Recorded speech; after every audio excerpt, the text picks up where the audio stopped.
भरत जी प्रातःकाल चले निषाद राजगुह के साथ, और निषाद जी भगवान की कुटिया के द्वार पर भरत भैया को लाए। भरत जी अपने दोनों हाथों को ऊपर उठाकर जोर से बोले, पाहिनाथ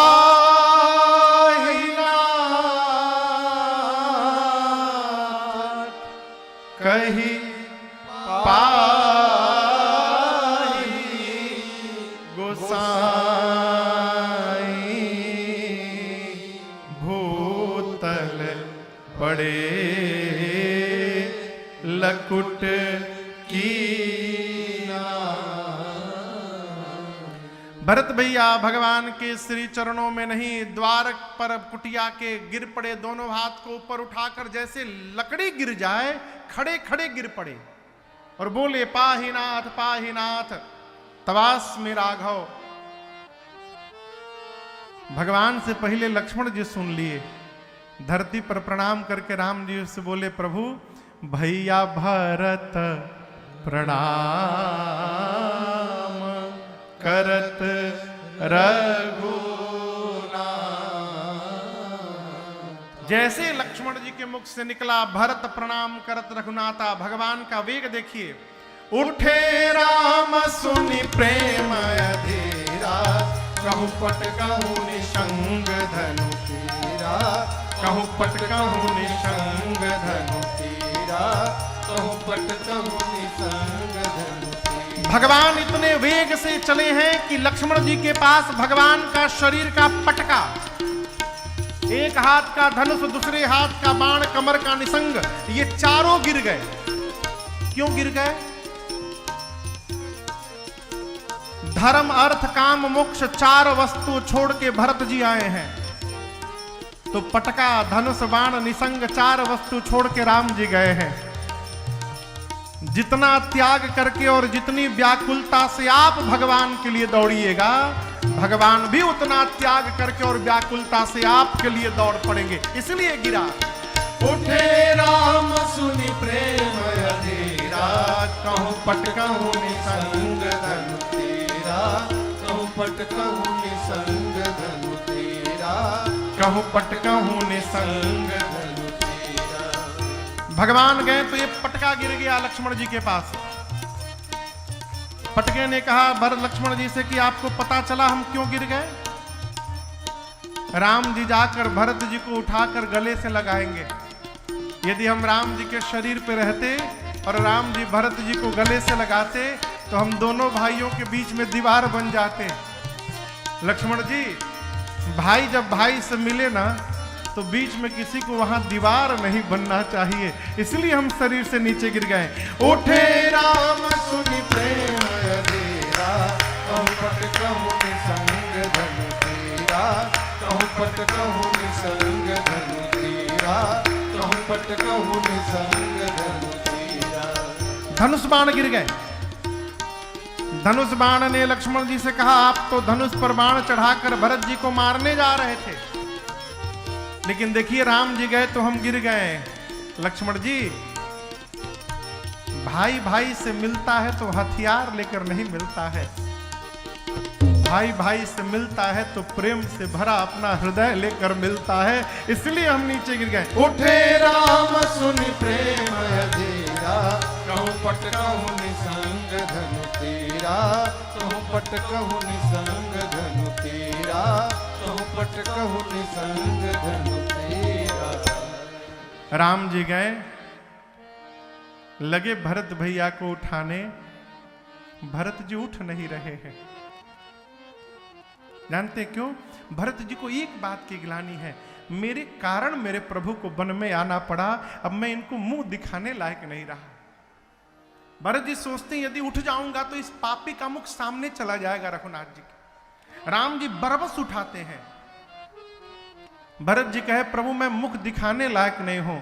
राम जी बोले, आप दिखाना नहीं चाहते तो मैं देखूंगा भी नहीं, परंतु जब तक आप मेरे हृदय से नहीं लगेंगे मेरे हृदय का ताप समाप्त तो नहीं होगा भरत। और आप दर्शन करिए, राम जी ने मुख देखा नहीं। गोस्वामी जी कहते हैं, प्रभु ने बरबस लिए उठा, प्रभु ने बरबस उठाया और तुरंत बिना मुख देखे उर लाए कृपा निधान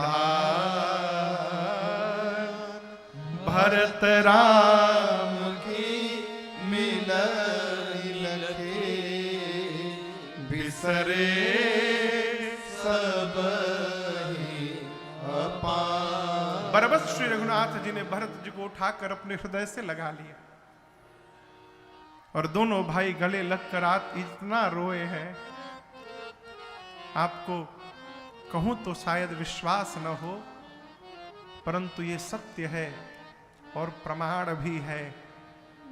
जिस समय भरत जी को राम जी हृदय से लगाकर रो रहे थे, उस समय वहां नीचे जो पत्थर थे वो सारे पत्थर मोम की तरह पिघलना प्रारंभ कर दिए। और विश्वास न हो तो आज भी चित्रकूट में जाइए, आज भी जो भगवान की कुटिया का स्थान है वो पिघले हुए पत्थर आज भी वहां उपस्थित हैं। जाकर एक बार अपनी आंखों से देखिए उनको। आप कल्पना करिए, जिस प्रेम से पत्थर द्रवित हो गया हो, वहां जो जीवित होंगे उनकी क्या स्थिति होगी। पूज्यपाद गोस्वामी जी अपना कलम नीचे रख दिए, बोले मेरे बस की बात नहीं है इस प्रेम का वर्णन करना। इस प्रेम का वर्णन ब्रह्मा विष्णु महेश भी नहीं कर सकते हैं, मैं कहां से कर पाऊंगा। सितार से तार निकालकर और गाडर घास को यदि बांध दिया जाए तो उस घास से सुंदर ध्वनि नहीं निकलने वाली। जिस प्रकार घास से सुंदर ध्वनि नहीं निकल सकती, उसी प्रकार इस मति मंद तुलसी से भरत और प्रेम की व्याख्या नहीं हो सकती, राम के प्रेम की। गोस्वामी जी ने कलम नीचे रख दिया। चारों भाई मिले हैं। दूर से निषाद राजगुह ने दंडवत करके कहा, प्रभु केवल यही नहीं आए हैं, पूरा परिवार आया है। राम जी दौड़ कर गए हैं, सबको दंडवत प्रणाम करके लेकर के चित्रकूट में आए हैं। आते आते गुरुजियों ने बता दिया कि आपके पिताजी आपके प्रेम में चले गए। राम जी बहुत रोए उस दिन। उस दिन कहते हैं गोस्वामी जी, उस दिन किसी ने जल का एक बूंद ग्रहण नहीं किया। देखिए,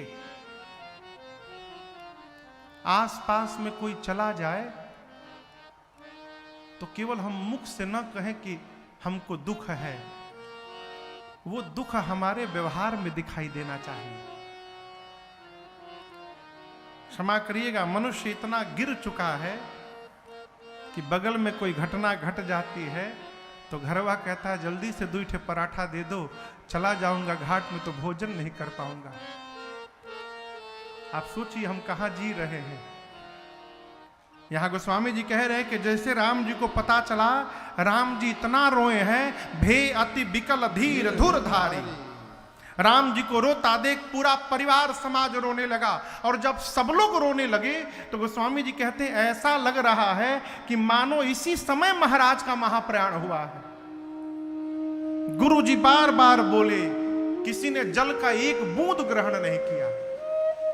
अगले दिन ज्येष्ठ पुत्र को पिता के लिए जो व्यवहार करना चाहिए राम जी ने किया है। 2 दिन बीते, गुरुदेव भगवान ने सभा बिठाई और कहा सबसे, देखो मैं सब में बड़ा हूं, यदि मेरे से आप लोग कोई बात पूछेंगे तो मैं पहले कह देना चाहता हूं, राम जी वन में रहें चाहे राम जी अयोध्या में रहें, अयोध्या के सिंहासन का राजा कौन है? राम है। गुरुदेव ने स्पष्ट कर दिया, राजा राम। क्यों राम राजा है? क्योंकि राम जीव नहीं है, राम भगवान है, राम स्वबस है। और केवल हम लोग नहीं, गिनते जाइए, ब्रह्मा विष्णु महेश सूर्य चंद्रमा अग्नि वरुण पवन पावक कुबेर दिग्पाल, पूरा चराचर राम जी की आज्ञा का पालन करता है। यदि आप मेरे से पूछेंगे तो मैं भी कहूंगा कि हम लोगों को भी राम जी की आज्ञा का पालन करना चाहिए। क्या किया जाए? भरत जी बोले, गुरुदेव आप आज्ञा करिए। गुरु जी बोले, भरत यदि तुम और शत्रुघ्न वन में रहने को तैयार हो जाओ 14 साल तो मैं राम लक्ष्मण सीता को लेकर चला जाऊंगा। यदि आप दोनों भाई वन में रह जाओ 14 वर्ष तो मैं उन तीनों को लेके चला जाऊंगा। भरत जी पांव पकड़ के बोले, गुरुदेव यदि इस पापी के वन में रहने से भैया वापस चले जाएंगे तो गुरुजी मैं 14 साल वन में नहीं रहूंगा गुरुदेव, मैं जीवन भर वन में रहने को तैयार हूं। मैं अयोध्या की ओर देखूंगा ही नहीं गुरुदेव। कानन करऊं जन्म भरी बासु। भरत जी की मति चकरा गई गुरु जी की। राम जी के पास गए, राम जी से बोले, राम मेरे समझ में कुछ भी नहीं आ रहा है कि क्या किया जाए। एक बात कहता हूं, भरत जो बोल रहे हैं उसको कर लिया जाए। राम जी बोले, ठीक है गुरुदेव, जो भरत जी बोलेंगे हम वही करेंगे। राम जी भी बोल दिए कि जो भरत जी बोलेंगे करेंगे। भैया राम जी की बात सुनकर देवताओं की धुकधुकी बढ़ गई। देवता घबरा गए, अब तो भरत जी बोल देंगे वापस चलिए, राम जी चले जाएंगे, हमारा क्या होगा। रावण से इंद्र सोचे हमारा कुर्सी कौन दिलाएगा, इंद्र को कुर्सी की पड़ी हुई है। गुरु जी ने भरत जी से कहा, भरत बेटा ऐसा अवसर बार बार नहीं मिलेगा, जो कहना है आज कह दो। भरत जी खड़े होकर कहे, भैया एक बात बोले हम, अभी गुरु जी हमको एक उपाय बताए हैं, कहिए तो वही उपाय हम बता दें आपको। राम जी बोले, कहो, आप जो कहेंगे भरत जी हम करेंगे। भरत जी बोले, अरे हमार भैया जी हो, हमार भैया जी हमके बने रहे न घरे, जा हमार भैया जी हमके बने रहे न घरे, जा हमार भैया जी। ए भैया जी हो, हमार भैया जी। ये हमार भैया जी हो, हमार भैया जी हमके बने रहे द घरे, जा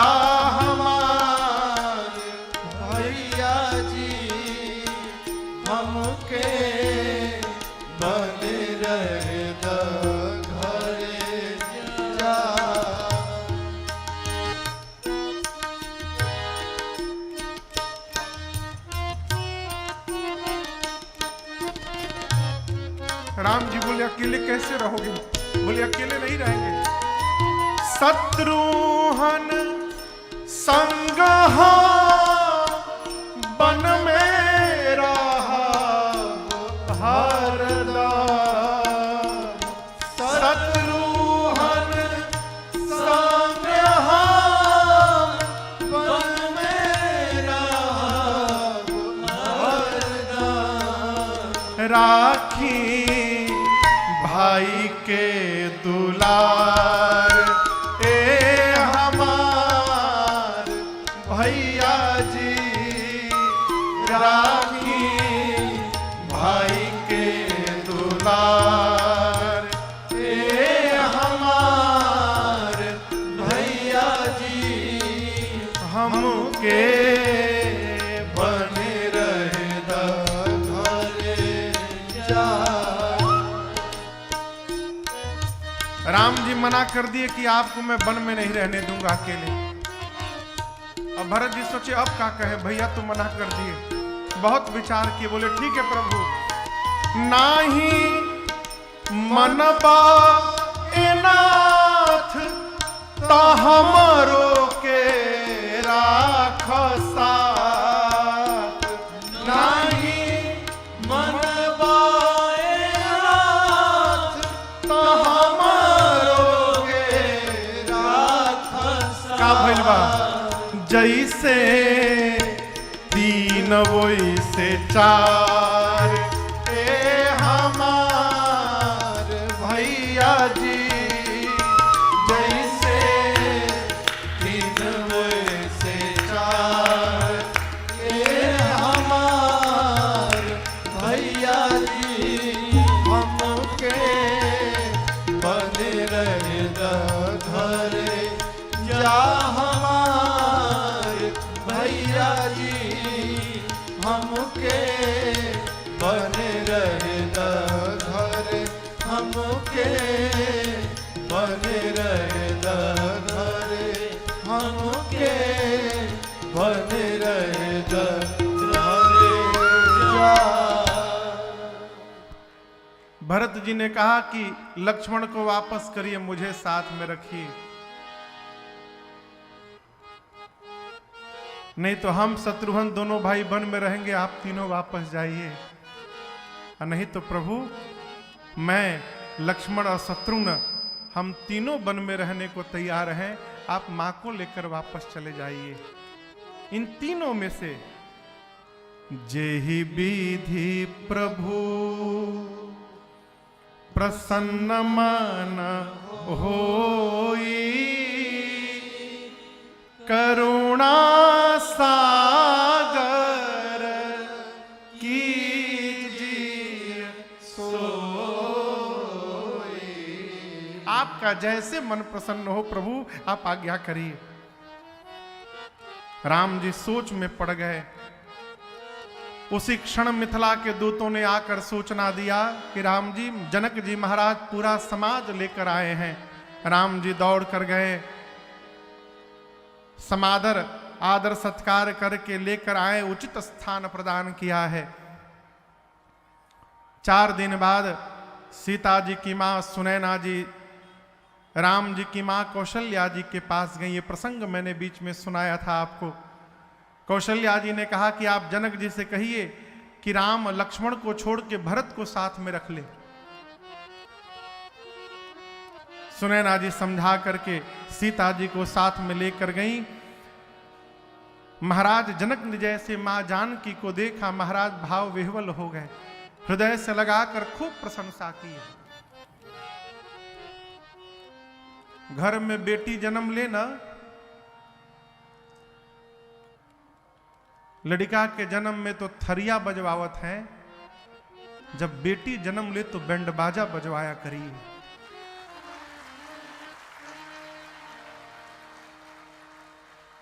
लड़का एक कुल को तारेगा कि क्या करेगा भगवान जाने, लेकिन बेटी एक कुल को नहीं तारेगी। बेटी आती है तो 2-2 कुलों को तार देती है, जिस कुल में जन्म लेती है और जहां विवाह करके जाती है।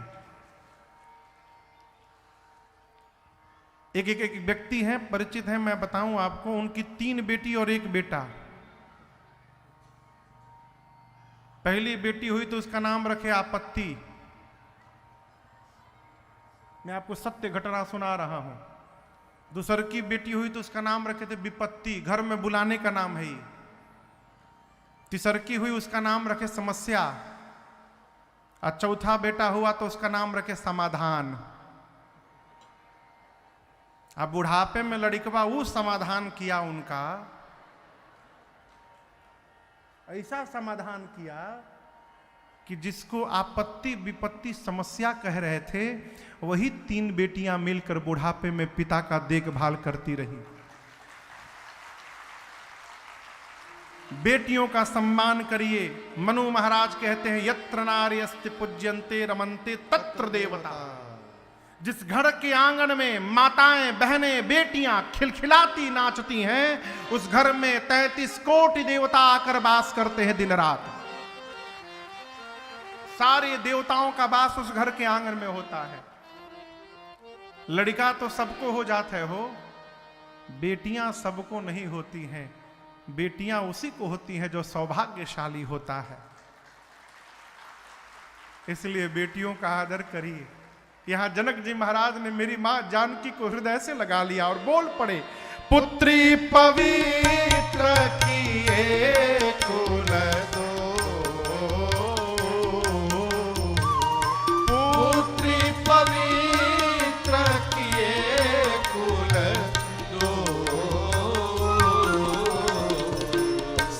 धवल जग कह सब को, सुजस धवल जग कह सब को, जिति सूर सरी कीरति सरे तोरे, जिति सूर सरी कीरति सरी तोरे, गवन कीन बिलियंड करो रे, गवन कीन बिलियंड करो रे, गवन कीन बिलियंड करो रे। महाराज ने खूब दुलार किया, प्रशंसा किया है। थोड़ी देर बाद सासू माताओं की सेवा करने का समय जानकर सीता मैया विदा लेकर गईं। रात्रि में सुनैना जी ने जनक जी से कहा, ये प्रसंग मैंने कल आपको सुनाया था। कौशल्या जी कह रही थी कि राम जी लक्ष्मण जी को छोड़कर भरत जी को साथ में रख लें। जनक जी ने कहा, देवी चिंता ना करिए, भरत जी वही करेंगे जो उनके भैया राम कहेंगे। अगला दिन हुआ, राम जी गुरु जी से बोले, गुरुदेव निर्णय लीजिए। गुरु जी जनक जी से बोले, जनक जी आप निर्णय लीजिए। जनक जी भरत जी से बोले, भरत जी जनक जी से बोले। गुरुदेव ने राम जी से कहा, राम कोई निर्णय नहीं ले रहा है, आप निर्णय लीजिए। राम जी बोले, आपके चरणों की सौगंध गुरुदेव, आप और जनक जी जो आज्ञा देंगे उसी का पालन करूंगा। कोई निर्णय नहीं ले रहा है। जब कोई निर्णय नहीं लिया तो भरत जी खड़े होकर बोले, भैया हम अपने मन की बात बतावें। राम जी बोले, बताइए। बोले, प्रभु जहां ले चलोगे वहीं मैं चलूंगा, जहां ले चलोगे वहीं मैं चलूंगा, जहां नाथ रख दोगे, जहां नाथ रख दोगे वहीं मैं रहूंगा, जहां ले चलोगे वहीं मैं चलूंगा, जहां ले चलोगे वहीं मैं चलूंगा।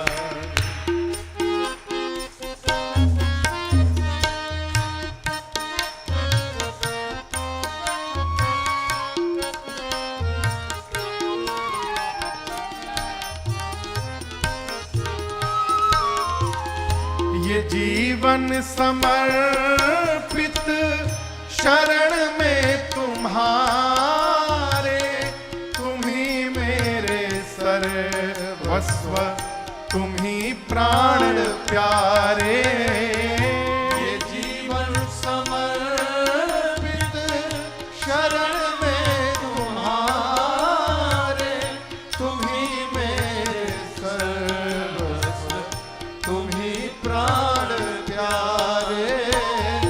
तुम्हें छोड़ करना, तुम्हें छोड़ करना मैं किससे कहूँगा, जहाँ ले चलोगे वहीं मैं चलूँगा, जहाँ ले चलोगे वहीं मैं चलूँगा। न कोई उलहना ना कोई अर्जी, कर लो करा लो तुम्हारी जो मर्जी। न कोई उलहना ना कोई अर्जी, कर लो करा लो तुम्हारी जो मर्जी। कहना भी होगा तो, कहना भी होगा तो तुम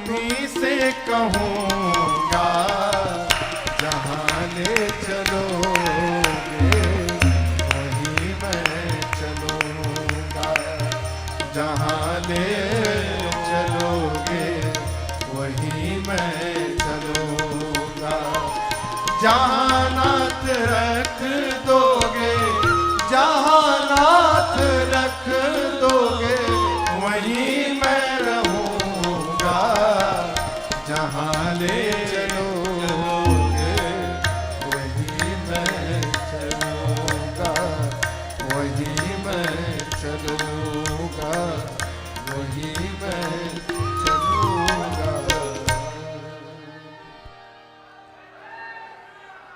भरत जी ने क्या कहा राम जी से? चौपाई दर्शन करिए। भरत जी कहते प्रभु अज्ञा सम न सुसाहिब सेवा, हे राघव सो प्रसाद जन पावे। राम जी कहते, भरत जी कहते प्रभु मैं आपसे दो वस्तु चाहता हूं। कितनी वस्तु? आप जानते हो दो वस्तु क्या क्या है? पहली वस्तु सहज स्नेह, दूसर की स्वामी सेवकाई। सहज स्वामी सेवकाई, स्वार्थ छल फल चारे बिहाई। भरत जी कहते पहली बात मुझे सहज स्नेह चाहिए और दूसरी बात मुझे स्वामी की सेवा करनी है। लेकिन ये बड़ी अद्भुत बात कैसे करनी है? कई लोगों के छुट्टी यदि चाहिए ना ताकि बड़ा प्रेम से गुड़ दबावत है।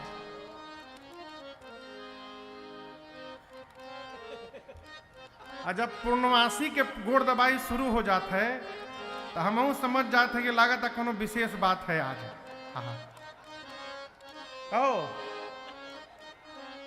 मैं आप लोगों को नहीं कह रहा, तो जनरल बात कह रहा हूं। भरत जी कह रहे प्रभु मैं आपकी सेवा करना चाहता हूं लेकिन कैसे? स्वार्थ छल और फल चार बियाहई। आपकी सेवा में न कोई स्वार्थ है, न कोई छल पूर्वक सेवा है, और न मुझे आपसे अर्थ चाहिए, न धर्म चाहिए, न काम चाहिए, न मोक्ष चाहिए, कुछ चाहिए नहीं, बस मुझे करते रहना है।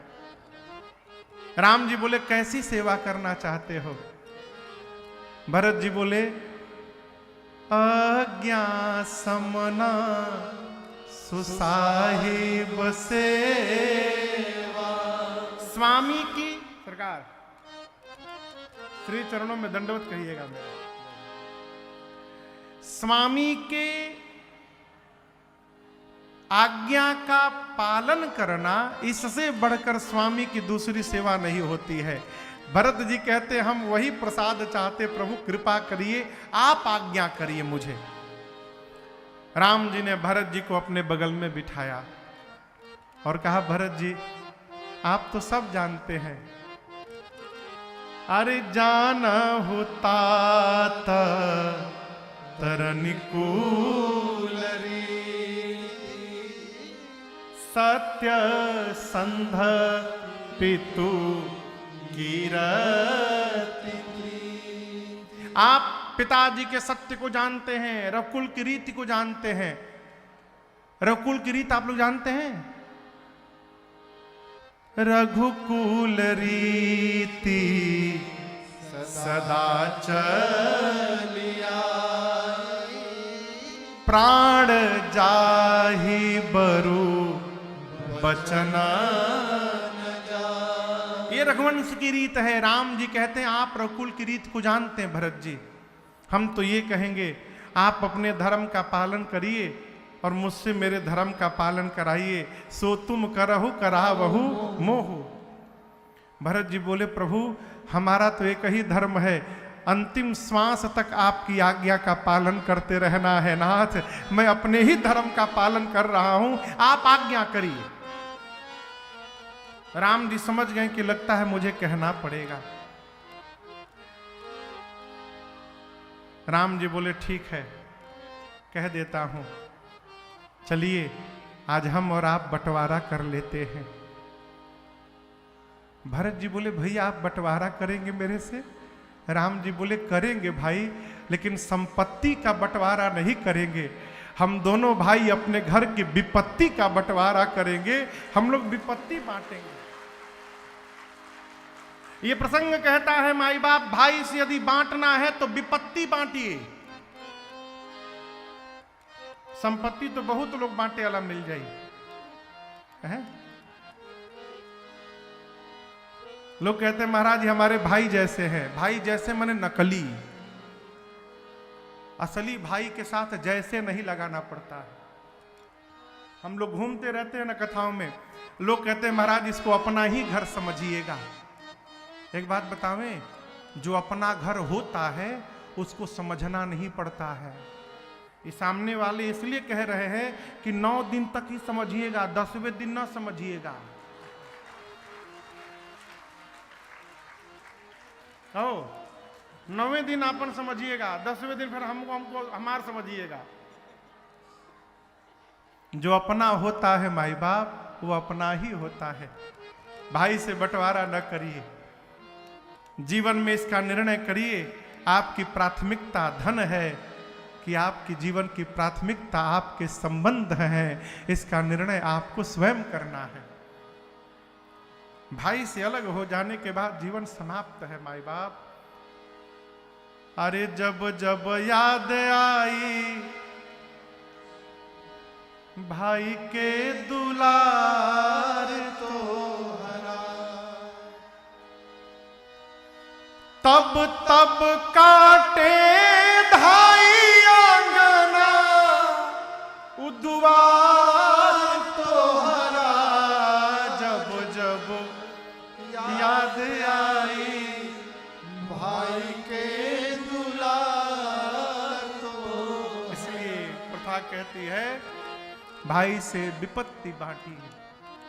राम जी बोले 14 वर्ष मैं वन में रहूंगा, 14 वर्ष मेरे भरत अवध में जाके रहेंगे। भरत जी चरणों को पकड़ लिए, कहे प्रभु नाथ भयो सुख साथ गए को। हम अभिषेक की सामग्री लाए हैं प्रभु, आपका राज तिलक हो जाए और उसके बाद आप मुझे आज्ञा दे दीजिए राजा बन करके, मैं जा करके सेवा करूंगा। राम जी बोले अभी नहीं, लौटने के बाद। अत्रि मुनि जहां कहे वहां अभिषेक की सामग्री सुरक्षित करिए। चित्रकूट और बांदा के बीच में एक कुआं है, उस कुएं में ले जाकर अत्रि मुनि ने सारी सामग्री को सुरक्षित कराया और कहा भरत जी आज के बाद इस कुएं का नाम भरत कूप पड़ेगा। जो भी इस कुएं के जल को अपने ऊपर छिड़केगा उसे समस्त तीर्थों में स्नान करने का फल प्राप्त होगा। 5 दिन चित्रकूट का दर्शन करके 6वें दिन भरत जी ने भगवान से विदा लेने के लिए अनुमति मांगी है। राम जी ने भरत जी को खूब हृदय से लगाकर समझाया है। भरत जी कुछ चिन्ह चाहते हैं। यहां मेरे गुरुदेव भगवान कहते बेटा यहां राम जी का एक अवतार हुआ, पादुका अवतार। राम जी पादुका पहन के नहीं गए थे, भरत जी को देने के लिए भगवान ने अपने आप को ही पादुका के रूप में परिवर्तित करके भरत जी को दिया। भरत जी ने सिर पर धारण कर लिया। प्रभु कर कृपा पावरी देनी, प्रभु कर कृपा पावरी देनी। सादर भरत शीस धरि